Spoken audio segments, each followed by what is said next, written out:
देश की अर्थव्यवस्था को एक नई रफ्तार देने की कोशिश शुरू हो गई है। स्वतंत्रता दिवस के मौके पर आमतौर पर सरकार अपनी उपलब्धियां गिनाती रही है, लेकिन इस बार एक के बाद एक बड़े ऐलान ये दर्शाते हैं कि भारत की इकॉनमी भले ही दुनिया की सबसे तेजी से बढ़ती इकॉनमी क्यों न हो, लेकिन हम यहीं नहीं रुकने वाले हैं। इस तरफ स्वतंत्रता दिवस के मौके पर प्रधानमंत्री मोदी के दो ऐलान काफी अहम हैं।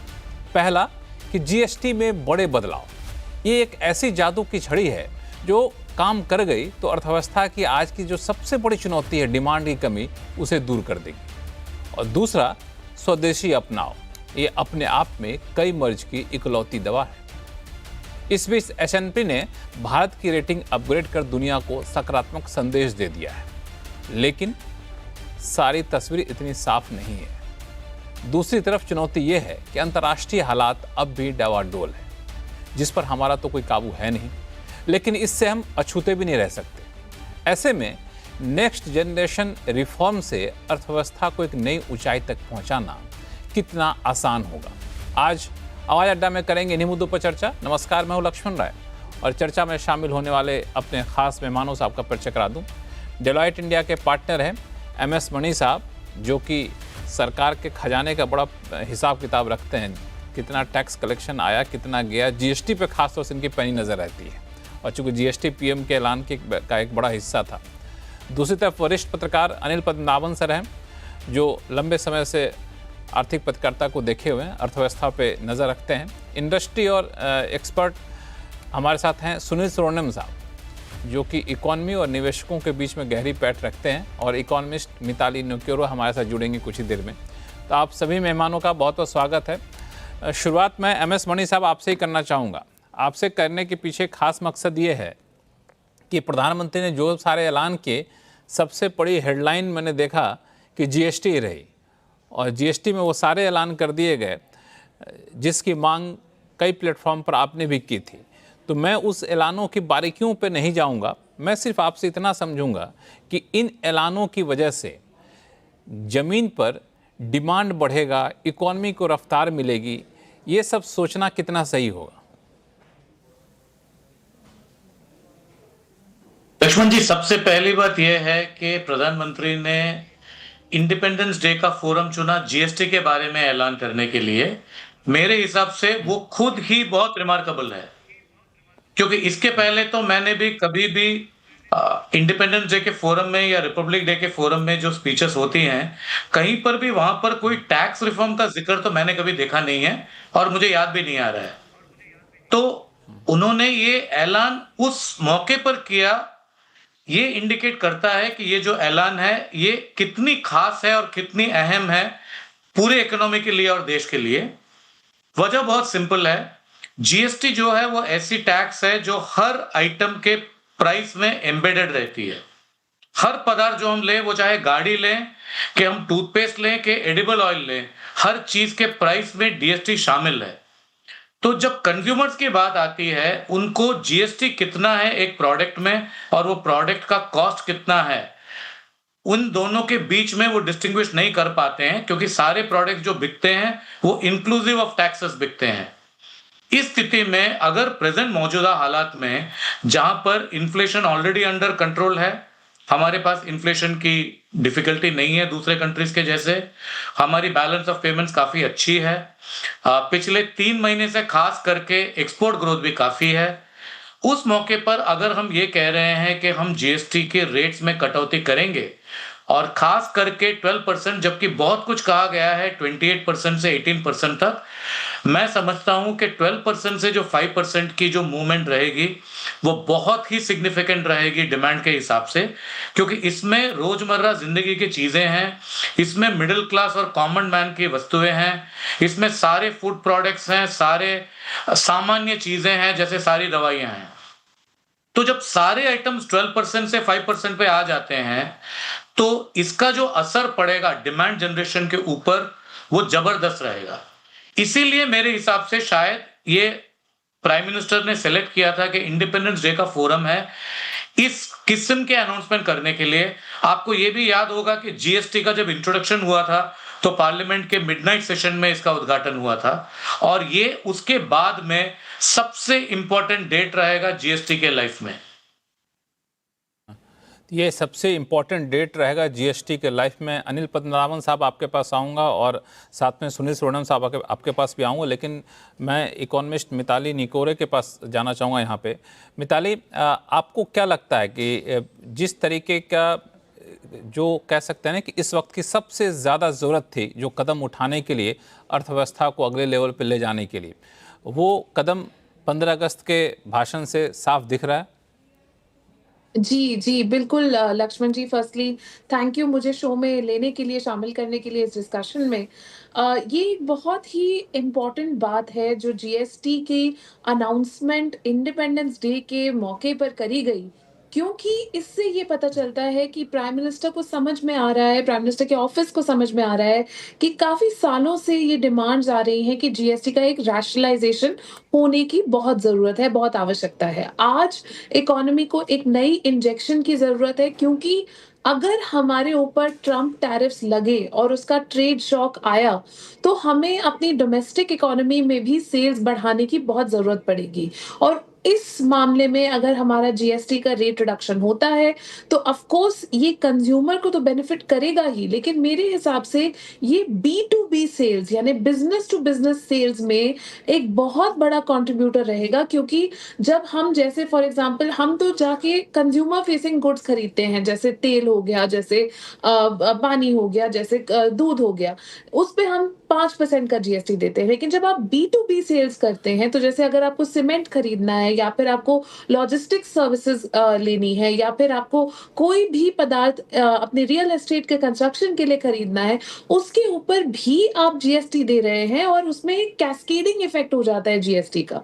तो इसलिए ये बहुत ज़रूरी है कि अगर हमें अपनी ट्रेड, डोमेस्टिक ट्रेड को बढ़ाना है बिटवीन स्टेट्स, अगर हम अपनी डोमेस्टिक इकोनॉमी को एक शॉट देना चाहते हैं कि हाँ, ये एकदम आगे बढ़े, और अगर हम बी टू बी सेल्स को और ज़्यादा बढ़ाना चाहते हैं और उनको फॉर्मल सेक्टर में लेके आना चाहते हैं, ये ना हो कि वो इनफॉर्मल और कैश इकोनॉमी की तरफ चली जाए, तो उसके लिए जीएसटी रेट्स को कम करना और सिंप्लीफाई करना, ये दोनों चीज़ें बहुत ही ज़रूरी हैं।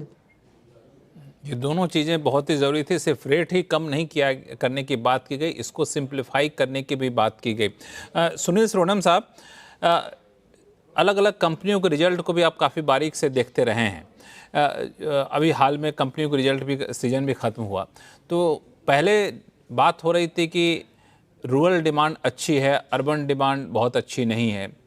अब हुआ कि रूरल डिमांड भी कम हो रही है, अर्बन डिमांड में वो रफ्तार देखने को नहीं मिल रही है।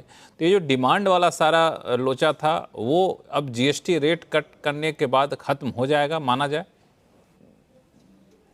नहीं, खत्म तो नहीं होगा, मगर मेरा मानना थोड़ा विपरीत है। मणि साहब ने कहा कि इसकी इफेक्ट 12 से 7 की प्रोडक्ट्स में ज्यादा दिखेगी। मेरा मानना है नहीं, ये 28 से 18 की बाद में ज्यादा दिखेगी। और मैं क्यों बताता हूं आपको, क्योंकि जो आम जनता 12 में खरीदती है, उसमें खाली 7% से उनकी सोच खरीदने के ऊपर बदल नहीं सकती है। मगर एक कंज्यूमर ड्यूरेबल जिसपे 28% लिखता है ना, तो उसमें देखिए कि क्या है कि ये ईएमआई के थ्रू खरीदा जाता है। तो आपको ये जो 10% की कटौती होगी जीएसटी में, उसके साथ आपको इंटरेस्ट रेट्स के भी, जो आरबीआई ने एक 100 बेसिस पॉइंट्स का रेट कट किया है, और गवर्नमेंट ने भी फिजिकल तौर पर 1 लाख करोड़ मिडिल क्लास को हाथ में दिया है पैसा। ये तीनों का कॉम्बिनेशन आप उस कंज्यूमर ड्यूरेबल जैसे ऑटोमोबाइल्स या रेफ्रिजरेटर, वहीं पे ज्यादा दिखेगा। बिकॉज एक छोटा भी ईएमआई की कटौती होती है, तो एक बड़ा गाड़ी, एक बड़ी रेफ्रिजरेटर, वो खरीदने की ख्वाहिश आती है और वो पूरी हो सकती है। तो मेरा है कि डिमांड की पुश के ये इसमें ये 28 से 18 में ज्यादा आपको इंपैक्ट दिख सकता है। सेकंड बात, आपको यहाँ पर जो मिताली जी ने बताया कि कैस्केडिंग इफेक्ट, उसका एक और आम है इसमें। क्या है कि ये एक तरफ से टैरिफ को कंट्रोल करने की बात है। ये not that domestic demand versus export, नहीं, एक्सपोर्ट के प्रोडक्ट्स में भी वो जीएसटी लगता है, तो अल्टीमेटली वो महंगी हो जाती है जब एक्सपोर्ट करना है। अभी उसमें टैरिफ भी लगनी है, तो नेचुरली जीएसटी कम कराने से एक्सपोर्ट्स भी मोर कॉम्पिटिटिव हो जाएंगे। तो मेरे ख्याल में ये एक तरह से हम बैकडोर में से टैरिफ की, जो ट्रम्प की टैरिफ की असर है, उसको कम कराने की कोशिश कर रहे हैं। वो दूसरी बात है। और तीसरी बात मैं मानता हूं इसमें कि आप देख लीजिए कि S&P का, क्योंकि अल्टीमेटली ये टैक्स का जो कम होना है वो एक तरह का रेवेन्यू एक्सपेंडिचर है गवर्नमेंट के लिए। और इनको खबर आ गई होगी कि एस&पी की रेटिंग इंप्रूव होने वाली है और इसलिए उनका फिस्कल सिचुएशन कंफर्टेबल है। तो थोड़ा बहुत इस साल में अगर आपको इनकम कम होती है इसके कारण, तो भी हम फिस्कल डेफिसिट की जो टारगेट रखे उसको आसानी से मिल सकते हैं। और अगले साल की बात करें तो उनकी उम्मीद है कि वॉल्यूम बढ़कर टोटल इनकम का अमाउंट भी बढ़ेगा, घटेगा नहीं। तो ये एक सोच समझ के लिया गया एक्शन है। और डेफिनेटली मेरा मानना है कि 28 से 18 इसमें आपको एक डिमांड की पिकअप ज्यादा दिखेगी, क्योंकि छोटी मोटी चीजों में 12 से 7 उसका असर कैस्केडिंग तौर से थोड़ा पड़ सकता है। मगर एक व्यक्ति जाके मैं मेरी सोप का 20 रुपए है तो मैं हर सोप का 100 रुपए है तो उसमें अभी 93 रुपए में मिल रहा है, उसके कारण मैं जाके ज्यादा खरीदारी नहीं करूंगा। तो मेरा मानना है कि वो एक इंपॉर्टेंट अहम चीज उन्होंने चुना है कि उस सेगमेंट में वो 10% कम कराएंगे जीएसटी को। बिल्कुल, ये एक आपका एनालिसिस है हर सेगमेंट के हिसाब से।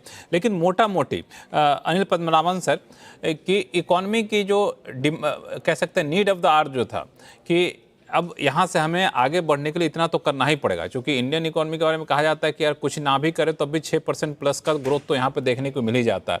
अब हमें 2047 तक डेवलप इकॉनमी बनना है तो हमें ज़्यादा ग्रोथ चाहिए, 8% प्लस चाहिए कम से कम। अब यहाँ से आगे बढ़ने के लिए हमें कुछ करना है, ये सब मान रहे थे। तो ये जो किया गया, कई सारे ऐलान जो किए गए लाल किले से प्रधानमंत्री की तरफ से, आपको लगता है कि इकॉनमी को अब नेक्स्ट लेवल पर ले जाने के लिए ये काफ़ी मददगार साबित होंगे कि चुनौतियाँ अभी भी रहेंगी?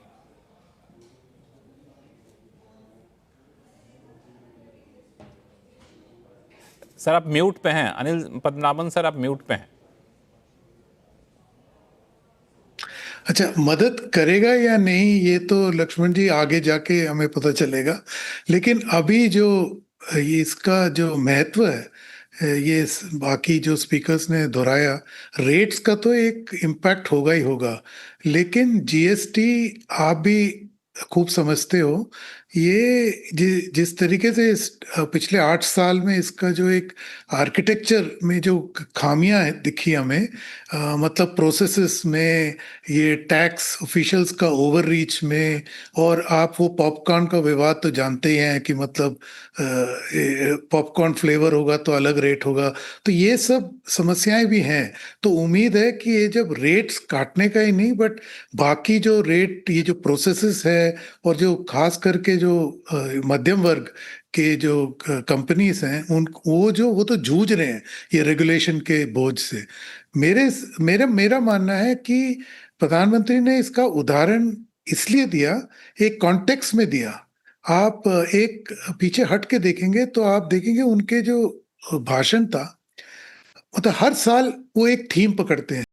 तो इस साल का थीम था जियोपॉलिटिक्स और उनका इम्पैक्ट हमारे भारत के आर्थिक स्थिति पर और सोशल स्थिति पर। तो उन्होंने क्या किया, जियोपॉलिटिक्स जिस तरीके से मतलब खराब हो रहा है दिन बर दिन, मतलब आज जो कल का दोस्त था अमेरिका फ्रेंडमी हो गया, एनिमी तो एनिमी है ही। तो इन सब के प्रेशर पे भारत जूझ रहा है आज। और टैरिफ्स का तो उदाहरण बाकी स्पीकर्स ने भी दिया। तो उन्होंने कहा कि जियोपॉलिटिक्स से अगर हमें अगर इसका सामना करना है तो एक ही तरीका है कि आप अपनी आर्थिक स्थिति इतनी मजबूत हो। अब उस आर्थिक स्थिति में एक और स्ट्रेटेजिक इंपॉर्टेंस है कि आप ना किसी पे मेहरबान ना रहे। तो उन्होंने उदाहरण दिया सिंदूर का, कि ऑपरेशन सिंदूर इतना सफल हुआ क्योंकि सारे डोमेस्टिक टेक्नोलॉजी, इंडिजिनस टेक्नोलॉजी था। बाहर का होता तो वो सप्लाईज नहीं देते, अजीब करीब से प्रेशर डालते और ये हम कर नहीं पाते। तो उस उदाहरण देके उन्होंने कहा कि सेल्फ रिलायंस स्ट्रेटेजिकली चाहिए, किसी पे डिपेंड नहीं करना चाहिए। लेकिन उसको अचीव करने के लिए भारत का जो प्लम्बिंग, मतलब जो इकोनॉमी का प्लम्बिंग है, जो स्पीड ऑफ ग्रोथ, जो बिजनेस ट्रांजैक्शन वगैरह है, उसमें बहुत प्रॉब्लम है। आप जानते हो ये बाबूगिरी, बिजनेस प्रोसेसेस, क्रेडिट, मतलब अजीब वो पुरानी समस्याएं आज भी हैं। तो भारत में बिजनेस करना बहुत मुश्किल है, ये प्रधानमंत्री समझ गए। तभी उन्होंने कहा कि नेक्स्ट जनरेशन रिफॉर्म्स चाहिए और इसलिए इन्होंने जीएसटी का उदाहरण दिया। जीएसटी आप को आप सब जानते हो कि ये कोऑपरेटिव फेडरलिज्म का सबसे बहुत बढ़िया उदाहरण है। सब स्टेट्स ने अपना सॉवरेन टैक्स को पूल किया और उसके बल पर ये GST, one nation one tax का आइडिया बनाया। लेकिन मतलब रास्ते वो इंटेंशन वो था, लेकिन जो निकला नतीजा कुछ और ही था। लेकिन होपफुली अभी ये उस मसले का हल निकाल रहे हैं। तो प्रधानमंत्री, ये जीएसटी का उदाहरण आप ऐसे लीजिए कि ये नेक्स्ट जनरेशन रिफॉर्म है और कोऑपरेटिव फेडरलिज्म के बल पे ये हुआ। तो अगले जो नेक्स्ट जनरेशन रिफॉर्म्स है, आप कृषि लो, कुछ भी विषय में लो, इन्वेस्टमेंट, ये डिफेंस कॉरिडोर्स लो, सब में स्टेट्स की भागीदारी बहुत जरूरी है। तो इसीलिए मुझे लग रहा है प्रधानमंत्री ने ये उदाहरण दिया ताकि आगे चल के सब साथ में मिल के चले। तो तभी 2047 का जो लक्ष्य है कि डेवलप्ड इकोनॉमी बने, तब जब भारत की पर कैपिटा इनकम $18,000 रहे, आज तो $2,700 है, तो 7 गुना अगर बढ़ाना है तो नेक्स्ट जनरेशन रिफॉर्म्स मस्ट है। वही कह रहे हैं तो प्रधानमंत्री की अभी कर सकते हैं। और अब 22 साल ही रहते हैं तो, एंड हमने काफी समय खो लिया है। तो उम्मीद है कि अब ये तेज रफ्तार से नेक्स्ट जनरेशन रिफॉर्म्स स्टेट्स की भागीदारी से आगे हमें देखने को मिलेगा। तो जो आपने कहा वही बात है कि ये नेक्स्ट जनरेशन रिफॉर्म के लिए ही प्रधानमंत्री ने बैठक भी बुलाई। 15 अगस्त को घोषणा की, उसके बाद अब बैठक बुलाई जिसमें सभी आर्थिक मंत्रालयों को सचिव शामिल थे, मंत्री शामिल थे, जो देश के नामी गिरामी अर्थशास्त्री हैं वो भी शामिल थे। अब से ये बैठक बुलाई गई ताकि रोड मैप यहाँ से दिया जा सके। तो आपने जो कहा पद्मनाभन साहब, दो चीज़ें कि जीएसटी में बहुत सारी चीज़ें थी, पेचीदगियाँ थी, उसको दूर करने की ज़रूरत थी। तो जो जीएसटी रिफॉर्म में हम लोग तो फोकस कर रहे हैं वैसे कि टैक्स रेट कम किया गया करने की बात है, लेकिन ऐसा नहीं है। उसमें इन्वर्टेड ड्यूटी स्ट्रक्चर, जो क्लासिफिकेशन के इशू थे वो सारे भी खत्म किए जाएंगे। ये इसमें रोड मैप का एक महत्वपूर्ण हिस्सा है। और दूसरा जो आपने कहा कि ब्यूरोक्रेसी अभी भी बहुत सारी चीज़ों में अड़चन रहती है, तो उसमें एक टास्क फोर्स बनाने की बात की गई है। नेक्स्ट जनरेशन रिफॉर्म के लिए टास्क फोर्स बनाया जाएगा, वो टास्क फोर्स इसका रोड मैप तैयार करेगी। मैं बाकी पैनलिस्ट के पास जाऊं तो पद्मनाभन साहब, चूंकि आपने दशकों से पूरे इकोनॉमिक पॉलिसी को देखा है, तो आपके हिसाब से इस टास्क फोर्स का जो नेक्स्ट जनरेशन रिफॉर्म के लिए बनाया गया है, सबसे कह सकते प्राथमिकता क्या होनी चाहिए उसकी? प्राथमिकता है कि टाइमलाइन होना चाहिए ये टास्क फोर्स के रिकमेंडेशंस का। पहली बात तो ये है। दूसरा, एक पॉलिटिकल हिम्मत दिखाना पड़ेगा ये हमारे एनडीए सरकार को कि बिकॉज इसमें सारे पॉलिटिकली सेंसिटिव इश्यूज हैं। आप तो विपक्ष का चाल समझते ही हो, वो हर मुद्दे पे मतलब प्रोटेस्ट करते हैं, सर हो, जीएसटी हो, तो वो तो उसको देखते हुए एक पॉलिटिकल विल चाहिए। तो पहला है कि इसको एक टाइमलाइन होना चाहिए। मतलब ये नहीं कि 3-3 साल, मतलब आप 3 साल का रखिए, लेकिन 2-3 महीने में छोटे छोटे जो रिफॉर्म है वो करना ही चाहिए, वो रोल आउट करो। ये जो मैं आपने जो बोला कि बिजनेस प्रोसेसेस वगैरह जो हैं, ये जो अड़चन है इनको तो हटाइए, ईज ऑफ डूइंग बिजनेस बढ़ाइए। आज भारत में बिजनेस करना इतना मुश्किल है, आप सुब्रमण्यम साहब से पूछ लीजिए कितना मुश्किल है। आज अगर अपना जीएसटी रिटर्न, टैक्स रिटर्न कुछ भी करिए, इतनी स्क्रूटनी होती है और मतलब एक टैक्स टेररिज्म की तरफ भी जा रहा है। तो ये मसले हल रिफॉर्म स्टेट्स का नहीं चाहिए इसमें, तो ये तो सेंटर ही कर सकता है। तो मुझे लगता है कि पहला है एक टाइमलाइन रखो, दूसरा एक मतलब फाइनाइट टाइमलाइन रखो। तो ये 3 महीने में ये करेंगे, 6 महीने में ये करेंगे, बिकॉज टाइम नहीं है और इस सरकार के पास भी अगले 3.5 साल ही है। अगर हम किसी इंसेंटिव से जोड़ दें, क्योंकि आपको याद होगा कि एक स्टेट के लिए इंसेंटिव लाया गया था कि आप अपने लॉसेस को इतना कम करेंगे तो आपको लोन इतना सस्ते में दिया जाएगा। इस तरह के कई प्रावधान किए गए थे, बड़ा अच्छा काम किया था। कई स्टेट के आपस में कंपटीशन हो गए थे कि हम ज़्यादा बेहतर करेंगे तो हमें सेंटर से ग्रांट ज़्यादा इजीली मिल जाएगा, ज़्यादा मिलेगा। तो कुछ इस तरह का फ्रेमवर्क बनाया जाए जो इनकरेज करे इन सब चीज़ों को करने के लिए। मिताली निकोरे, ये जो नेक्स्ट जनरेशन रिफॉर्म की बात अभी पद्मनाभन साहब से चर्चा हो रही है, उसमें उन्होंने कहा कि टास्क फोर्स की प्राथमिकता क्या होनी चाहिए। आपके हिसाब से नेक्स्ट जनरेशन रिफॉर्म में सबसे बड़ा रिफॉर्म क्या करे तो आप अच्छा रहेगा? जी, मेरे हिसाब से हमें अभी एक इंफ्रास्ट्रक्चर पे फोकस कंटिन्यू रखना है। इंफ्रास्ट्रक्चर डेवलपमेंट हमने जो पिछले 10-15 साल में किया है, 10 साल स्पेशली लास्ट 10 साल में, उससे हम देख रहे हैं कि बिज़नेसेस के लिए कितनी चीज़ें आसान हो गई हैं। स्पेशली अगर हम लॉजिस्टिक्स कॉस्ट की बात करें, ये एक बहुत बड़ी कॉस्ट है किसी भी ऐसे बिज़नेस के लिए जो कि जिसमें मैन्युफैक्चरिंग इन्वॉल्व्ड है। अपने गुड्स को एक जगह से दूसरी जगह लेकर जाना, ये ईज़ी करना किसी भी इकोनॉमी के लिए बहुत क्रिटिकल है। तो आज हमने लॉजिस्टिक्स कॉस्ट ऑलरेडी काफ़ी कट करी है, लेकिन आगे चलते हुए हमें इसको और ज़्यादा कट करना है और इसके लिए हमें इंफ्रास्ट्रक्चर में, ट्रांसपोर्ट इंफ्रास्ट्रक्चर में और ज़्यादा इन्वेस्टमेंट्स की बहुत ज़रूरत पड़ेगी। दूसरा जो इंफ्रास्ट्रक्चर का पहलू है, वो है ग्रीन इंफ्रास्ट्रक्चर का पहलू, जो कि मेरे हिसाब से अगले 10-15 सालों के लिए किसी भी देश के लिए बहुत ज़्यादा ज़रूरी है, क्योंकि कोई भी तरह के आपके साथ नेचुरल डिज़ास्टर्स हो सकते हैं, क्लाइमेट चेंज आ रहा है। और तीसरी बात जो प्रधानमंत्री ने अपनी स्पीच में भी कही, उन्होंने एनर्जी इंडिपेंडेंस और ग्रीन एनर्जी को इक्वेट किया है, लिंक किया है, क्योंकि उन्होंने यही कहा है कि भारत जो है आज की डेट में ऑफ कोर्स बहुत सारे देशों पर निर्भर है एनर्जी इंपोर्ट्स के लिए, ऑयल इंपोर्ट्स के लिए, लेकिन आगे जाते हुए हमें आत्मनिर्भर बनना है, हमें एनर्जी इंडिपेंडेंट बनना है। और वो हम तभी कर सकते हैं जब हम सोलर, विंड एनर्जी, हाइड्रोकार्बन से दूर रहें और हम सोलर और विंड की तरफ जाएं। और हम अंडर ये डीप वाटर एक्सप्लोरेशन मिशन भी जो उन्होंने अनाउंस किया है, ये बहुत इंपॉर्टेंट है। तो ओवरऑल जो हमारा एक पाथ है, green energy, green infrastructure, logistics infrastructure, transport infrastructure, ये हमारी एक तरह से इकोनॉमी की नींव है और इसके ऊपर ही हम आगे इस बढ़ पे सकते हमें लॉन्ग टर्म में ज़्यादा फोकस करना चाहिए। सुनील सुवर्णम साहब, ये जो मिताली बता रहे हैं एक लॉन्ग टर्म में है जिस पे हम लोग काम करें, धीरे धीरे इसका रिजल्ट दिखेगा, लेकिन लोगों को अब ये होता है कि रिजल्ट थोड़ा जल्दी दिखे। अब जैसे साल भर में करीब 100 बेसिस पॉइंट का इंटरेस्ट रेट आरबीआई ने कट किया, लेकिन क्रेडिट ग्रोथ रेट उतना दिखा नहीं। इनकम टैक्स में कटौती किए हुए काफ़ी दिन हो गए, लेकिन उसका असर अभी तक दिखा नहीं। अब जीएसटी रेट कट अगर दिवाली तक हो जाता है, आपने तो हिंट दिया उससे पहले ही कुछ असर दिखे, तो पूरे जीएसटी रेट कट का असर कब तक दिखेगा? मेरा मानना है कि ये साइकोलॉजिकल इम्पैक्ट इसका इमीडिएटली दिखेगा, क्योंकि ये जब कट होती है वो बात अलग है। क्योंकि जैसे आपने सही से कहा कि 1 लाख करोड़ का उन्होंने गिवअवे जो किया था फिस्कल पॉलिसी में, बजट में, लोग उसको जाके सेव कर रहे हैं। इसलिए आज बैंक की डिपॉजिट ग्रोथ क्रेडिट ग्रोथ से बेहतर है। अब म्यूचुअल फंड की एसआईपी बुक बढ़ रही है, म्यूचुअल फंड की लमसम फ्लोस भी बढ़ रही है। यानी लोग अपने पैसे को लेकर सेविंग्स क्यों डाल रहे हैं? अभी सेविंग्स इकोनॉमी के लिए सेव अच्छी क्यों कर है। रहे हैं?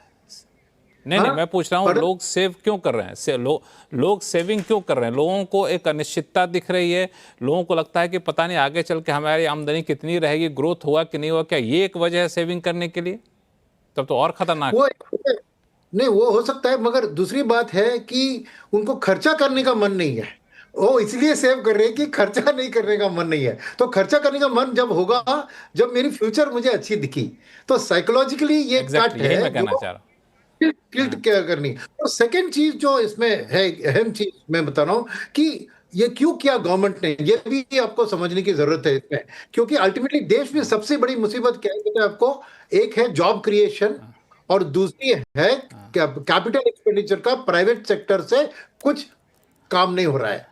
तो ये दोनों हमारे ग्रोथ को नीचे गिरा रही है। और प्राइवेट सेक्टर का कैपेक्स को बढ़ाने के लिए आपको कैपेसिटी यूटिलाइजेशन बढ़ना है, जो देश में ऑलरेडी फैक्ट्रीज है, कारखाने हैं। तो ये कंजम्पशन को बढ़ाना अल्टीमेट मकसद है कि कैपेसिटी में बढ़े और प्राइवेट सेक्टर हाथ दे, क्योंकि गवर्नमेंट की ओर से जितना कैपेक्स हो सके वो कर रहे हैं।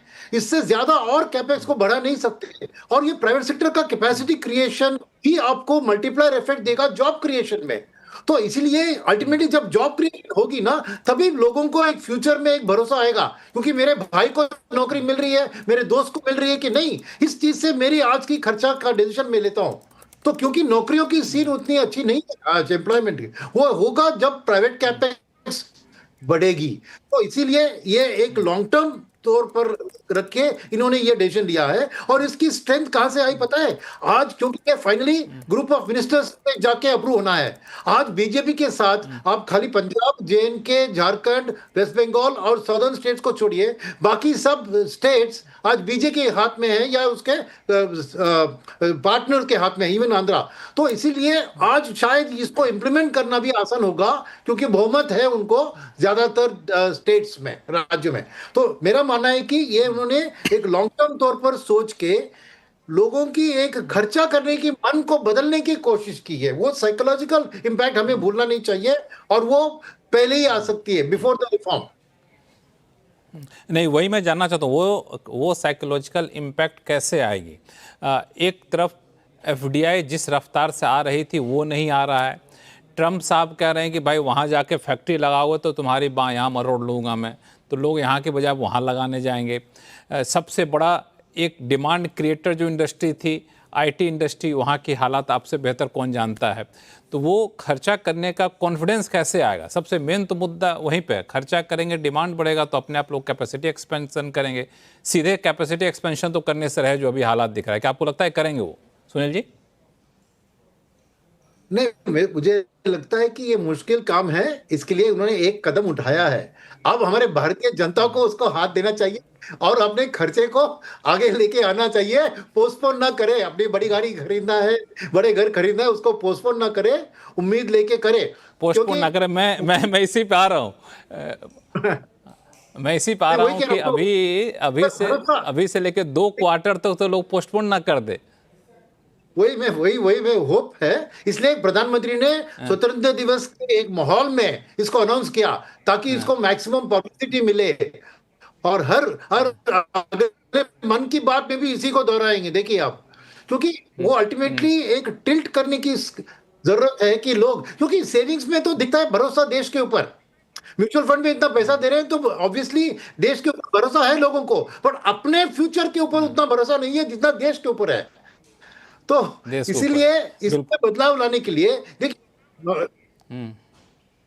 वही नहीं बात कि उम्मीद करते हैं कि ये होगा, अगर अल्टीमेटली आम जनता को डिसाइड करना है कि मैं खर्चा करूंगा। बिल्कुल यही समझना चाहता हूँ मणि साहब, कि मान लिया मुझे पता चल गया कि दिवाली तक गाड़ी पे टैक्स कम होने वाला है, तो गाड़ी मुझे सस्ती मिलने वाली है। मुझे पता चल गया दिवाली तक फ्रिज पे, एसी पे टैक्स कम होने वाला है, तो हमें सस्ता मिलेगा। तो जो चीज़ें हम आज खरीदने वाले थे, कल खरीदने वाले थे, हो सकता है कि हम दिवाली तक टाल दें। तो अगले 1 क्वार्टर 2 क्वार्टर तक आपको ये असर दिख सकता है कि डिमांड और थोड़ा सा सुस्त दिखे आपको, इसका डर है? लक्ष्मण जी, 2 चीजें हैं। कुछ चीजें हम कंट्रोल कर सकते हैं, कुछ चीजें ऐसा करते हैं। मणि साहब 1 मिनट जरा, सोमनाथ साहब कुछ जोड़ना चाहते हैं, सुनील जी को जोड़ना चाहते हैं। हाँ सुनील जी। नहीं, मैंने सुना है कि ये सितंबर 1 से जीएसटी का नया रेट लागू हो जाएगा। इसका इफेक्टिव डेट ऑफ इम्प्लीमेंटेशन 1 सितंबर होने वाला है। भले ही जब डिसीजन लिया तो मिड सितंबर में ग्रुप ऑफ मिनिस्टर्स लेगी। हाँ, 1 सितंबर की कोई डेडलाइन वैसे सरकार की तरफ से नहीं दी गई है, लेकिन यह है कि इसमें बहुत प्रोसेस होता है। जीएसटी काउंसिल से पहले जीओएम की बैठक होगी, फिर जीएसटी काउंसिल की बैठक होगी, फिर उसका नोटिफिकेशन इशू होगा, तो वो एक टाइम लगता है इसमें। 1 सितंबर मुझे लगता है, ये तो हम लोग अगस्त में चल रहे हैं, 12 दिन बचे हुए हैं, तो थोड़ा सा मुश्किल है कि फिर भी हो जाता, अच्छी बात है। मैं आप ही के नक्शे कदम पर चलूँगा कि देश आगे बढ़े, देश तरक्की करे, हम सब तरक्की करें। मणि साहब, आप अपनी बात पूरी करिए। देखिए, मैं कह रहा था कि कुछ चीजें हमें समझनी चाहिए टैक्स पॉलिसी, फिस्कल पॉलिसी के हिसाब से। कुछ चीजें हैं जो अपने कंट्रोल में है एज अ कंट्री, और कुछ चीजें हैं जो ग्लोबल फैक्टर्स हैं जो अपने कंट्रोल में नहीं है। तो हर कंट्री की जो टैक्स पॉलिसी, फिस्कल पॉलिसी है, वो इस बेसिस पे बनती है कि जो हमारे कंट्रोलेबल फैक्टर्स हैं उसको हम किस तरीके से पॉजिटिवली इन्फ्लुएंस करें, जिससे लोगों का भला हो, देश का भला हो। क्योंकि अगर हम सारे ग्लोबल फैक्टर्स को लेके एक पॉलिसी बनाने की कोशिश करते हैं जो सारे पहलुओं को सेटिस्फाई करे, तो कोई पॉलिसी कभी नहीं बनेगी। दूसरी बात यह है कि अभी जब आपने डेट की बात कही कि कंजम्पशन का कोई पोस्टपोनमेंट होगा क्या, अब जीएसटी में कोई भी अगर रेट चेंज करनी है, उसकी एक प्रोसेस है, और वो प्रोसेस के हिसाब से पहले फिटमेंट कमेटी की बैठक होगी, उसके बाद में उनकी जो रिकमेंडेशन है वो जाएगी जीएसटी काउंसिल के मीटिंग में। जीएसटी काउंसिल के मीटिंग में जब सारे स्टेट्स और सेंटर डिस्कस करेंगे, उसके ऊपर वोट करेंगे। अगर यूनानिमस नहीं हुआ, उसके बाद में ही नतीजा निकलेगा कि क्या डेट से ये आएगी। अब क्योंकि पीएम ने कहा है कि दिवाली के पहले आ जाएगी, सब लोगों को उम्मीद है कि कम से कम 1 अक्टूबर तक या मिडल ऑफ अक्टूबर तक ये आ जाएगी। तो 1 या डेढ़ महीने तक लोग इसके ऊपर तो एक्सपेक्ट करते रहेंगे कि रेट की कटौती होगी। पर यहां पर जो है, जितनी कंपनियां हैं, गाड़ियों की कंपनियां हैं फॉर एग्जांपल, जिनकी गाड़ियां ऑलरेडी डीलर के पास में हैं। एसी की कंपनियां हैं जिनकी एसीज ऑलरेडी डीलर के पास में हैं। उनको भी पता है कि वो अगर कुछ इमीडिएट इन्वेंट्री लिक्विडेशन मेजर नहीं लेते हैं, तो इन्वेंट्री पाइल अप हो जाएगी दिवाली के पहले। और ये सारी कंपनियों की जो सेल है, जो 28% से 18% में आने की संभावना है, उनका लार्जेस्ट प्रपोर्शन ऑफ सेल ये फेस्टिवल सीजन में होता है। तो जिस तरीके से हम सोच रहे हैं कि कंज्यूमर अगर अपने सेल को पोस्टपोन कर दे, तो क्या असर हो जाए डीलर के ऊपर, उसी तरीके से सारे मैन्युफैक्चरर, सारे डीलर कोई इन्वेंट्री लिक्विडेशन मैकेनिज्म अगले कुछ दिनों में जरूर निकालेंगे, जिससे जब तक नई जीएसटी के रेट आ जाए, उनका जो पुराना माल है वो जहां कुछ हद तक क्लियर हो जाए और उनके पास इन्वेंट्री का पाइलअप नहीं। तो तो मतलब डायनामिक जो फैक्टर्स आपका हैं, कहना है कि हाँ, आपका कहना है कि दिवाली से पहले जीएसटी का गिफ्ट जो प्रधानमंत्री कह रहे हैं, उससे पहले रिटेलर लोग खुद ही अपनी तरफ से कुछ कुछ ऑफर ला कर दे सकते हैं कि आप आइए सामान खरीदिए। बिल्कुल, क्योंकि इसमें क्या है कि जो मार्केट फोर्सेस है ना, वो काफी डायनामिक है और मार्केट फोर्सेस में कभी भी कोई भी कुछ भी रुका नहीं रहता है।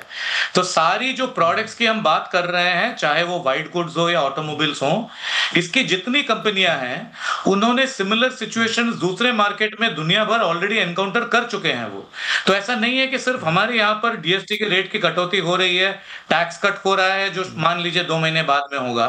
ये सिचुएशन उन्होंने दूसरे जगह पे एनकाउंटर की होगी, इसके ऊपर कहीं पर हार्वर्ड बिजनेस स्कूल की स्टडी की होगी। वो सबको यूज करके वो डेफिनेटली कोई स्ट्रैटेजी निकालेंगे जिसमें से उनका इन्वेंट्री लिक्विडेट हो जाए और जो नया जो इन्वेंट्री आएगा, जो नए रेट के जीएसटी पे इन्वेंट्री आएगा, उसके लिए वो तैयार रहे। तो ये उसके लिए तैयार रहे, इसके लिए मतलब अगले 2 महीने कंज्यूमर सेगमेंट में बहुत सारे उथल पुथल हो सकते हैं। अनिल पद्मनाभन साहब, मैं एक चीज़ समझना चाहता हूं कि थोड़ा जीएसटी से आगे बढ़ा जाए। प्रधानमंत्री के भाषण में एक बात और जो जोर देकर कहा, हालांकि पहले भी बार बार उठती रही, मेक इन इंडिया, स्वदेशी अपनाओ, लेकिन जिस टोन में, जिस कॉन्टेक्स्ट में कहा इन्होंने कि हर दुकानदार अपने ऊपर लिखे कि स्वदेशी दुकान है, अपने चीज़ों को रखिए, आपने पहले सवाल के जवाब में ये बात कही भी, ये क्या दर्शाता है कि वाकई निर्भरता को जितना कम से कम करना है वो किया जाए, क्योंकि पूरे दुनिया भर में हर देश एक प्रोटेक्शनिज्म की तरफ तेज़ी से आगे बढ़ रहा है और यहाँ पे अब सीरियस एफर्ट होगा? लक्ष्मण जी, वो मुझे नहीं लगता कि ये प्रोटेक्शनिस्ट रजीम का मतलब इशारा किया है प्रधानमंत्री ने। मुझे लगता है प्रधानमंत्री का इशारा था कि स्ट्रेटेजिक इंडिपेंडेंस होना चाहिए, खास करके जहां हम वल्नरेबल रहते हैं। जैसे मैं आप उदाहरण दूं, भारत का जो ट्रेड है, मतलब जो जहाज लाते हैं, 90% फॉरेन कैरियर्स पे होता है। तो आप ऑटोमेटिकली निर्भर हो फॉरेन कैरियर्स पे, अपना सामान इंपोर्ट करना है या एक्सपोर्ट करना है। तो युद्ध हुआ तो आप वल्नरेबल हो गए। तो जैसे अभी रूस और यूक्रेन का जब जंग हुआ तो अमेरिका ने वीज़ा और मास्टर कार्ड बंद कर दिया वहाँ पे। तो उनका पूरा जो फाइनेंशियल आर्किटेक्चर है उस पर प्रेशर पड़ गया। तो प्रधानमंत्री इसी पे इशारा कर रहे थे कि ऐसी आत्मनिर्भरता बहुत ज़रूरी है। तभी उन्होंने, आप उनके उदाहरण देखिए, जेट इंजन का जो उदाहरण है। अब जेट इंजन अमेरिका ने निर्णय लिया 3 साल पहले जेट इंजन का, आज तक वो टेक्नोलॉजी ट्रांसफर करने को तैयार नहीं है। तो मतलब हमारा जेट इंजन का पूरा प्रोजेक्ट डिले हो गया। तो वो प्रधानमंत्री तभी प्रोत्साहन कर रहे थे सबको कि आप जवानों, हमारे युवा लोगों को कह रहे थे कि आप करिए इस पे रिसर्च, मतलब डोमेस्टिकली मैन्युफैक्चर करिए, निर्भर ना रहिए विदेशों पे। तो उनका कहना ये है, प्रोटेक्शनिस्ट नहीं है। सोशल मीडिया का एग्जांपल दिया। हाँ, क्योंकि अगर प्रोटेक्शनिस्ट होता तो ये इतने एफटीए नेगोशिएट ही नहीं करता इंडिया।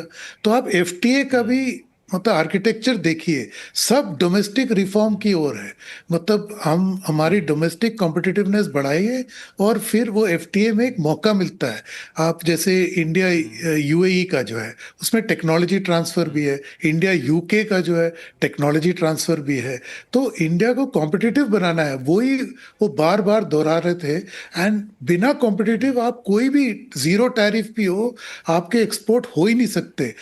उदाहरण में मैं देता हूँ, भारत और जापान के बीच में 0% है टेक्सटाइल्स पे। भारत का एक कपड़ा भी वहां नहीं जाता आज भी। तो 0% पे ड्यूटी, एक्सपोर्ट नहीं हो रहा क्योंकि कॉम्पिटिटिव नहीं है आप लोग। तो आपको कॉम्पिटिटिव होना है, वही प्रधानमंत्री दोहरा रहे थे। तो ये जो आपने कहा कॉम्पिटिटिव होना है और एक जो स्वदेशी की बात है, आपको लगता है कि जो अभी रिजीम है, पॉलिसी रिजीम है या फिर पॉलिसी एनवायरनमेंट है, उसमें हम लोग इतने ज़्यादा आत्मनिर्भर हो पाएंगे क्या स्ट्रेटजिक तौर पे? क्या हमारे पास उतना इंफ्रास्ट्रक्चर, वो इकोसिस्टम है क्या कि कोई यहाँ पे अपना ट्विटर बना ले, कोई अपना यहाँ पे माइक्रोसॉफ्ट बना ले, कोई अपने यहाँ पे जेट इंजन बना ले? लक्ष्मण जी, वो तो अगर आप इकोसिस्टम प्रोवाइड करोगे तो बनेगा जरूर। आप सोचिए, इसरो ने, उदाहरण लीजिए ना, इसरो वो जिस दिन स्पेस को प्राइवेट सेक्टर के लिए खोला, इतने सारे स्पेस स्टार्टअप्स आए। अब वो ग्लोबल कंपटीशन में है, तो जैसे ही उनको मौका मिला, सपोर्ट मिला, वो आ गए। लेकिन आप फिर इसरो तो, आई मीन स्पेस तो एक अलग सेक्टर है, नीश है, तो उसमें उतना दखल नहीं होता ये टैक्स वालों का, सरकारी वालों का। तो जहां वो रेड टेप होता है, सबसे बड़ी समस्या रेड वहाँ पे टेप है। दिक्कत हो। आप यूनियन में देखिए, स्टेट गवर्नमेंट्स में देखिए, आप किसी भी मतलब इंडस्ट्रियलिस्ट, बिजनेस, स्टार्टअप वालों से पूछ लीजिए कितनी समस्याएं हैं। हमारा आईटी सेक्टर इतना बड़ा क्यों? क्योंकि सरकार पे निर्भर ही नहीं है, उनको कोई डिपेंडेंसी ना, उनको कुछ चाहिए था, उन्होंने अपने ही फंड्स अरेंज करे, खुद ही एक्सपोर्ट मार्केट पे डिपेंडेंट थे। और तो उन पे सरकार पे डिपेंडेंस नहीं था, तो बढ़ गए वो लोग। तो जहां सरकार के जो स्ट्रक्चर है, रेड टेप, ये बाबूगिरी, जहां वो दखल अंदाजी, अगर ये सरकार को कम करना है, वही सबसे बड़ा नेक्स्ट जनरेशन रिफॉर्म रहेगा। मतलब आप हमें कुछ ना दो भले, लेकिन हमसे लो मत, हमारे काम में दखल मत दो, हमें छोड़ दो, हम अपना काम खुद अपना घर संभाल लेंगे। मिताली निकोरे, इस इकोसिस्टम को कैसे बनाया जाए? जी, इसको मतलब मैं सबकी बातें सुन रही थी और एक पॉइंट मैं ये कहना चाहती थी सबको कि जब हम कंज़म्पशन की बात करते हैं और हम जीएसटी जब कट हो जाएगा तो कौन कंज़्यूम करेगा, अपना डिसीजन डिले। बात हमें सिर्फ उस ग्रुप की नहीं करनी है, उस 10% की नहीं करनी है जो आज कंज़्यूम कर रहे हैं। बात हमें उन 90% लोगों की करनी है हमारे देश के, जो आज भी एक तरह से गरीबी के क्लोज़ रह रहे हैं, जिनकी कंज़म्पशन कैपेसिटी उतनी ज़्यादा नहीं है। वो लोग जो टियर 3, टियर 4, टियर 5 एरियाज़ में रह रहे हैं। तो मुझे लगता है कि जब हम ये पूरी ग्रोथ की बात कर रहे हैं और एक डीप ग्रोथ की बात कर रहे हैं, हम हमेशा कहते हैं कि भारत की इकोनॉमी में एक 1.4 बिलियन लोग हैं, 1.5 बिलियन लोग हैं। लेकिन हम ये भूल जाते हैं कि 800 मिलियन उसमें से आज भी फूड एड पर, मतलब जो हमारा राशन दिया जाता है, उस पर एक तरह से डिपेंडेंट है। तो हमें ये जो पूरा एक काम करना है वो इनइक्वालिटी हटाने का, गरीबी हटाने का, ये आज भी हमें लेकर चलना है। और दूसरी इम्पोर्टेंट बात है औरतें, फीमेल लेबर फोर्स पार्टिसिपेशन, इसके बारे में मैं ज़रूर बोलना चाहूँगी क्योंकि ये स्टडी पे स्टडी करी गई है और ये देखा गया है कि जब और ज़्यादा महिलाएँ लेबर फोर्स में आती हैं तो उनकी कंज़म्पशन कैपेसिटी इंक्रीज़ होती है, उनकी पूरी इकोनॉमी उनकी वजह से चलने शुरू हो जाती है और उसकी वजह से बहुत एडिशनल ग्रोथ भी होती है। और बहुत सारी स्टडीज में भी आया है कि नियरली $250 मिलियन इंडिया की इकोनॉमी में एनुअली ऐड हो सकते हैं अगर आप फीमेल लेबर फोर्स पार्टिसिपेशन को बढ़ाएं। तो मुझे ये लगता है कि जब हम इकोसिस्टम की बात कर रहे हैं, कंजम्पशन की बात कर रहे हैं, तो सिर्फ इस बारे में बात ना करें कि हाँ इस क्वार्टर में क्या होगा या इस साल में क्या होगा, लेकिन लॉन्ग टर्म की बात करें कि हम कैसे अपनी इकोनॉमी को ऐसा एक डीप इकोनॉमी बना रहे हैं जहां पे सिर्फ सिर्फ ग्रोथ कुछ कंजम्पशन सेंटर्स या अर्बन सिटीज में नहीं, लेकिन पूरे देश में एक तरह से स्प्रेड आउट है। और इकोसिस्टम बनाने के लिए एक्चुअली यही एक बहुत बड़ी फाउंडेशन है कि कैसे आप ग्रोथ को दूर दूर लेकर जाएं, एक से एक शहर में नहीं लेकिन पूरे स्टेट में लेकर जाएं। और एग्रीकल्चर बिल्कुल, सेक्टर, लॉन्ग टर्म में ये काफ़ी कम काम करेगा। और यही कह बिल्कुल। सकते हैं कि भारत की अपनी जो क्षमता है वही क्षमता है। हमारे पास इतना एपेटाइट है कि हम डिमांड क्रिएट करने के लिए कह सकते हैं कि बहुत सारी कोई सीमा नहीं है, बहुत लंबा सफ़र है जहाँ हम जाकर डिमांड क्रिएट कर सकते हैं। हम लोग भी सैचुरेशन पर नहीं पहुँचे हैं कई विकसित देशों की तरह। तो एक हमारे पास विकल्प है, संभावनाएं हैं, शायद इसी तरफ प्रधानमंत्री इशारा भी कर रहे थे। और आपने सही कहा कि हमें वहाँ देखना है जहाँ पे अभी डिमांड नहीं है, वो कैसे डिमांड सिस्टम में हमारे साथ शामिल हो। एक और जो सबसे बड़ा चैलेंज है वो है कि हम तो ठीक है दुनिया की सबसे तेज़ बढ़ती इकॉनमी हैं, लेकिन जो बाहर के फैक्टर हैं, इंटरनेशनल फैक्टर है, ग्लोबल फैक्टर है, वो तो हमारे काबू में है नहीं, उससे मछूते रह नहीं सकते हैं। तो ऐसे में नेक्स्ट जनरेशन रिफॉर्म कितना असर डालेगा और हमें किस तरह की रणनीति यहाँ पे अपनानी चाहिए जो कि इस ग्लोबल वर्ल्ड में। तो इस पर चर्चा सुनील श्रोणम साहब, सबसे पहले आपके पास आऊँगा कि ये सारी कोशिशें ऐसे समय में हो रही हैं जब कह सकते हैं कि देश में तो सब कुछ ठीक है, हमारा सारा मैक्रो फंड जो फैक्टर होते हैं इकोनॉमी के, फिस्कल डेफिसिट हो, करंट अकाउंट डेफिसिट हो, सब कुछ काफ़ी तंदुरुस्त है, टैक्स कलेक्शन काफ़ी अच्छा हो रहा है। लेकिन बाहरी कारक जो है ना, जो हमारे वश में है नहीं, वो बड़े टेंशन देते रहते हैं समय समय पे। तो ऐसे में हमारा जो नेक्स्ट जनरेशन रिफॉर्म है उसके साथ साथ क्या सावधानी बरतनी चाहिए, या फिर कहें कि क्या कदम उठाने चाहिए ताकि बाहर के टेंशन से हम प्रूफ रहें और अपनी इकॉनमी को रफ्तार देते रहें? देखिए, उसमें प्रधानमंत्री की शब्द देखिए ना, मजबूरी नहीं मजबूती। यानी क्या है कि देखिए हम एक इंटरडिपेंडेंट वर्ल्ड में, अब वर्ल्ड प्रोटेक्शनिस्ट हो जा रही है जैसे अमेरिका का टैरिफ का सिचुएशन, मगर वर्ल्ड अल्टीमेटली इंटरडिपेंडेंट है। ये हर देश अपने इस्तेमाल की चीज़ों को अपने आप बना नहीं सकता है, तो एक दूसरे का ट्रेड तो ज़रूरी है। और अमेरिका ने एक एक्सट्रीम स्टांस लिया है, बट बाकी के देशों का ऐसा नहीं है। यूके और इंडिया का ट्रेड एग्रीमेंट देखिए बहुत फायदेमंद है। वैसे इंडिया अभी भी यूएई के साथ किया है, यूयू के साथ नेगोशिएट हो रहा है। क्या है कि इस अनिश्चित वर्ल्ड में भी ऐसे पॉकेट्स है जहां पे हमारी कॉस्ट ऑफ लेबर जो सस्ती है और हमारी जो सप्लाई ऑफ लेबर, दुनिया में किसी भी देश के साथ हमारा लेबर का सप्लाई नहीं है, मगर हमें कॉम्पिटिटिव बनना है। जैसे अभी पद्मनाभ सर कह रहे थे कि जापान और इंडिया में जीरो टैरिफ है, फिर भी हमारे गारमेंट्स उधर एक्सपोर्ट नहीं हो रहे हैं बिकॉज हम कॉम्पिटिटिव नहीं है। तो ये अगर हम कॉम्पिटिटिव बन जाते हैं तो जरूर हम बाकी देश, यूएस को छोड़िए, यूएस ने एक एक्सट्रीम प्रोटेक्शनिस्ट स्टैंड लिया है, पर बाकी देश के साथ जरूर हम अपना ट्रेड बढ़ा सकते हैं। मगर उधर हमारी टेक्नोलॉजी को इंप्रूव करने की जरूरत है, प्रोडक्टिविटी को इंप्रूव करने की जरूरत है। और डिफेंस स्पेस के अलावा मैं पॉइंट आउट करूंगा कि डिफेंस में भी हमने अपना आत्मनिर्भरता का एक ये दिखाया ना। इस बार भी ड्रोन्स और यूएवीज का पूरा हमारा इंटरनल लोकल एंटरप्रेन्योर्स ने बनाया है। तो प्रधानमंत्री की कोशिश थी कि हौसला बढ़ाए इस चीज में, क्योंकि ये ट्रंप ने सडनली 50% टैरिफ लगा दिया तो लोग शायद नाराज न बन जाए, तो एक हौसला बढ़ाने के लिए उन्होंने ये कहा। दूसरी बात है कि उन्होंने दोहराया कि हमें कॉम्पिटिटिव रहना चाहिए, ये नहीं कि खाली हम लोकल में रहे। देखिए, हमारी 3000 से कम है पर कैपिटा इनकम, और हमारी लोग जो प्रोड्यूस कर सकते हैं वो हमारे लोग खरीद नहीं सकते हैं। जैसे मिताली जी ने कहा, पोलराइजेशन बहुत है। मैं बताता हूं आपको कि खाली 10% देश के वासी 60% देश के इनकम को अपने काबिल कर रहे हैं। 10% इज कंट्रोलिंग 60% ऑफ इनकम। तो फर्स्ट चीज हमें इसको स्प्रेड आउट करना है कि बॉटम ऑफ द पिरामिड वाले ऊपर आ जाए। बट मोर इंपॉर्टेंटली हम इंटरडिपेंडेंट वर्ल्ड में ही रहेंगे, उसको गलत मत समझिए। फुली सेल्फ सफिशिएंट नहीं बन सकते, मगर हमें कॉम्पिटिटिव बन के टैरिफ के ऊपर डिपेंड नहीं करना है बाकी देश के ऊपर एक्सपोर्ट करने के लिए। हमारी प्रोडक्टिविटी और कॉम्पिटिटिवनेस बढ़नी चाहिए। तो उसी में रास्ता जो खोल रहे प्रधानमंत्री, उसी चीज का कह रहे हैं कि आप मजबूती के ऊपर, ये मजबूरी के बारे में मत सोचो।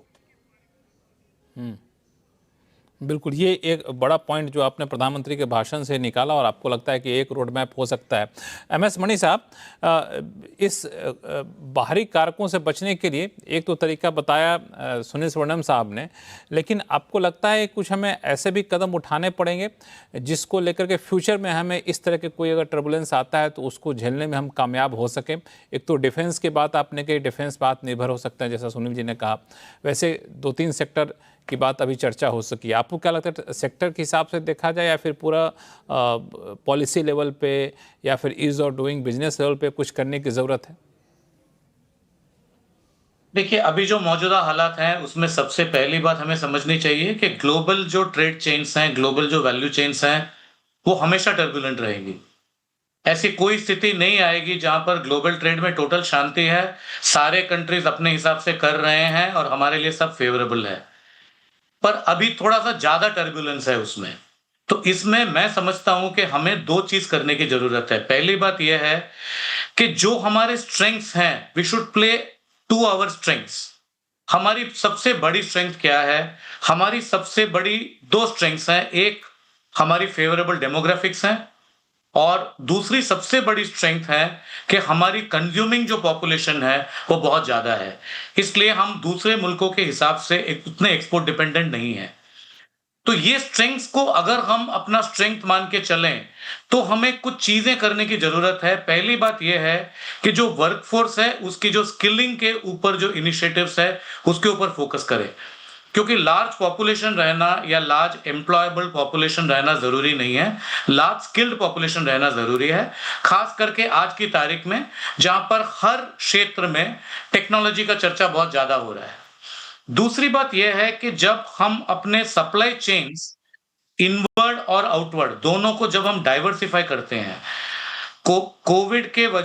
कोविड के टाइम में हमने ये महसूस किया था कि हमारी जो इनवर्ड सप्लाई चेन्स थी, वो कुछ रिस्ट्रिक्टेड हो गई थी। इसकी वजह से काफ़ी इंडस्ट्रीज़ को तकलीफ हुई थी।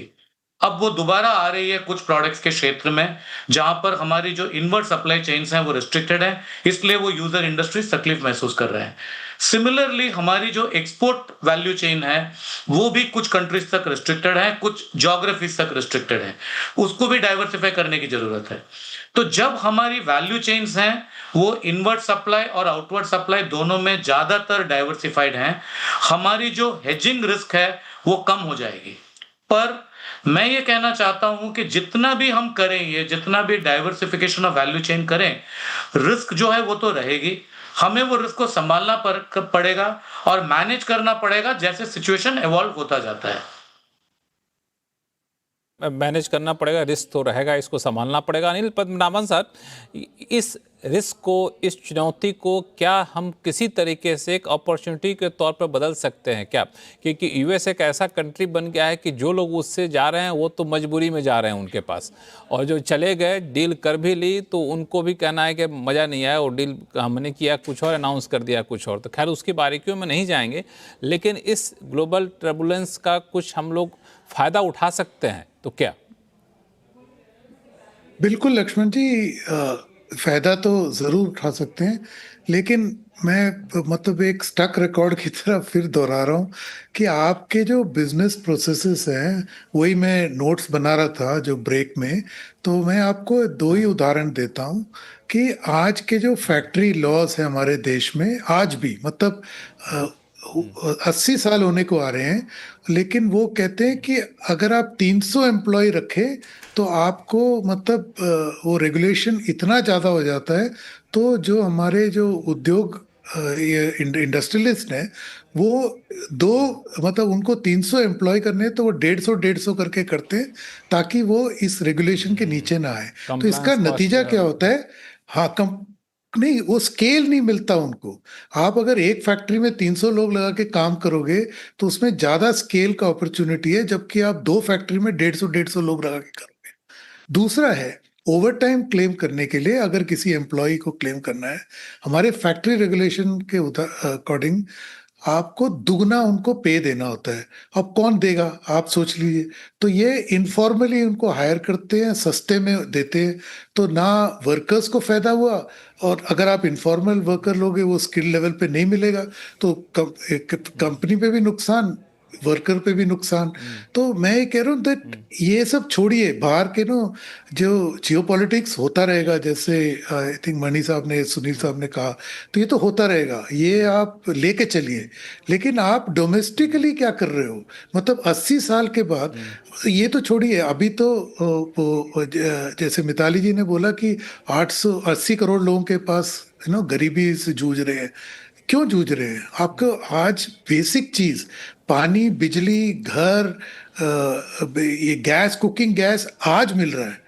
मतलब ये आपको मतलब 40 साल पहले मिलना था। तो ये आप जीएसटी का जो रिफॉर्म कर रहे हो, आज कर रहे हो, इसको आप भी जानते हो, आप आर्थिक, बहुत ही वरिष्ठ आर्थिक पत्रकार खुद हो, तो आप जानते हो इसको तो 3 साल पहले करना था, लेकिन तब भी नहीं किया। तो हमारा डोमेस्टिक रिफॉर्म है मोस्ट इंपॉर्टेंट। ये बाहर के प्रेशर छोड़िए, डोमेस्टिक आप रिफॉर्म करिए, देश की आर्थिक स्थिति मजबूत करिए। चीन का उदाहरण देख लीजिए, आज वो 30% ग्लोबल मैन्युफैक्चरिंग कंट्रोल करता है। उनका जो ईवी में जो होल्ड है दुनिया में, मतलब मर्सिडीज बेंज जैसे कंपनीज अब घुटनों पे आ गए हैं उनके सामने। तो उनकी जो कॉम्पिटिटिवनेस है इतनी तगड़ी है। वो अब जो डीप सीक जो उन्होंने निकाला, तो वो चैलेंज कर दिया पूरे अमेरिका को। तो आपके पास ऐसा कौन सा प्रोडक्ट है जो आप इतने ग्लोबल लेवल पे compete कर सकते हो? तो क्यों नहीं कर सकते? क्योंकि डोमेस्टिक इकोसिस्टम आपको मतलब वो एनकरेज नहीं करता, इंसेंटिव नहीं करता, डिसइंसेंटिवाइज करता है। मतलब आप देखिए ना, सब हम जुगाड़ करते रहते हैं पूरा टाइम, यहाँ से बचना है, उस रेगुलेशन से बचना है, मतलब भ्रष्टाचार बढ़ता है। आप अपना मतलब विल को रजिस्टर करने जाओ, रजिस्ट्रार के पास वो पैसे मांगता है। छोटी सी बात, एक विल रजिस्ट्रार, मैं अपने उदाहरण से बता रहा हूँ, तो आप उनको पैसे खिलाने पड़ते हैं। ये ऐसे थोड़ी देश चलेगा। तो इसमें कैसे बिजनेस करेगा कोई? तो डोमेस्टिक रिफॉर्म, मतलब मैं फिर मतलब 10-100 बार ही दोहरा रहा हूँ कि ये डोमेस्टिक रिफॉर्म नहीं ना, आपने बिजनेस बहुत अच्छा कहा प्रोसेसेस कि में। डोमेस्टिक रिफॉर्म करिए और खुद अपने आप को इतना स्ट्रांग कर लीजिए कि मतलब खुद को इतना बुलंद कर लीजिए कि आपसे पूछे खुदा कि आपकी रजा क्या। वो वाली जो शेर है ना, वो लाइन याद आएगी। मतलब छोड़ दीजिए बाहर के फैक्टर को, अगर सामने वाले को लगा कि यहाँ बिजनेस करना, इंडिया में बिजनेस करना हमारे लिए फ़ायदेमंद है, तो झक मार कर आएंगे यहीं बिजनेस करने के लिए। हमारे पास मार्केट होगा, सिर्फ बिजनेस इन्वायरमेंट यहाँ पे चाहिए। एक और चीज़ जो आपने कही, स्केल एक बड़ा कंसर्न है। एक बड़ी कंपनी इंडिया में आई, बड़ा स्टोर खोल रही थी, तो ऐसे बातचीत हो रही थी उस कंपनी के मैनेजमेंट से, तो उसने कहा कि हमने इतने का ऑर्डर मांगा, एक कंपनी नहीं मिली इंडिया में जो हमें वो सारे ऑर्डर सप्लाई करके दे दे। मतलब ये स्थिति है, स्केल हमारे पास स्केल उतना नहीं है। और चाइना का एग्जाम्पल दिया। चाइना कुछ साल पहले तक, मतलब हम लोग भी उस टाइम होश में थे, हम लोग चाइनीज माल कह के लोगों को चिढ़ाते थे कि अरे चाइनीज माल है, चाइना का सामान है, ख़राब होगा। आज की तारीख में देखिए चाइना ये है कि यूएस को टक्कर दे रहा है, जैसा कि बता रहे हैं अपन नावन साहब। ये एक बड़ी चुनौती है। मिताली निकोरे, इसको कैसे दूर करेंगे आप? जी, लक्ष्मण जी, आई थिंक इस टाइम पर हमें अपनी इकोनॉमी को स्ट्रॉन्ग करने की बहुत ज़रूरत है। हमें एक तरह से अपने अंदर देखने की ज़रूरत है और ये देखने की ज़रूरत है कि कौन से वो सेक्टर्स हैं जहाँ पर हम ग्लोबली बहुत सारे देशों के साथ कम्पीट भी कर सकते हैं और कोलैबोरेट भी कर सकते हैं। ये दोनों चीज़ें इम्पोर्टेंट हैं।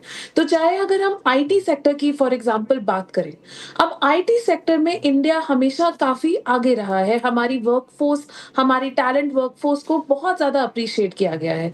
लेकिन आज क्यों हम एक दिक्कत में हैं आईटी में? क्योंकि हमने इनोवेशन उस लेवल पर नहीं किया। हम आज भी वो बन गए कि हाँ, आप आउटसोर्स कर दीजिए हमारे पास, लेकिन हमने कोई प्रोडक्ट नहीं बनाया है टेक्नोलॉजी का। तो अगर हम अपनी सोच, एक तरह से हमें भी बदलनी पड़ेगी, हमारे एजुकेशन इंस्टीट्यूट्स को बदलना पड़ेगा। क्योंकि अगर आज हमारे इंजीनियर्स कोडिंग सीख रहे हैं, तो जैसे एनवीडिया के फाउंडर ने बोला, कोडिंग सीखने का कोई फायदा ही नहीं है, क्योंकि वो तो आर्टिफिशियल इंटेलिजेंस करेगा आगे जाके।